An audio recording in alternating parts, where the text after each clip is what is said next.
Hi అండి అందరికీ ముందుగా హ్యాపీ హోలీ. ఈరోజు బ్రేక్ఫాస్ట్ అయితే దోశ చేద్దామని ప్రిపేర్ చేస్తున్నాను.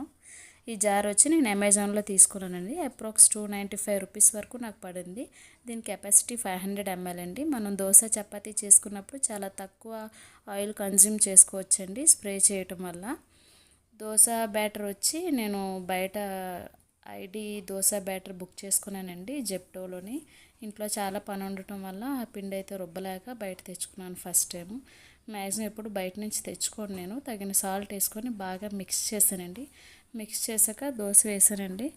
ఫస్ట్ దోశ ఒకటే బాగా వచ్చిందండి, తర్వాత ఏం బాగా రాలేదు. టేస్ట్ అయితే మనం హోమ్ మేడ్ బ్యాటర్తో ఎలా అయితే చేసుకుంటామో అలానే వచ్చిందండి. దీంట్లో పల్లీ చట్నీ చేశాను.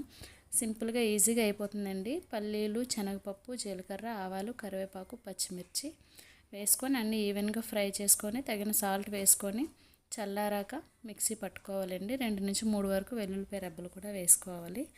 ఈ చట్నీ వచ్చి దోశ, ఇడ్లీలోకి చాలా బాగుంటుందండి. మీరు స్టోర్ చేసుకోగలిగితే 2 డేస్ వరకు ఉంటుందండి. ఫ్రిడ్జ్లో పెట్టుకుంటే, బయట పెట్టుకుంటే 1 రోజు వరకే ఉంటుంది.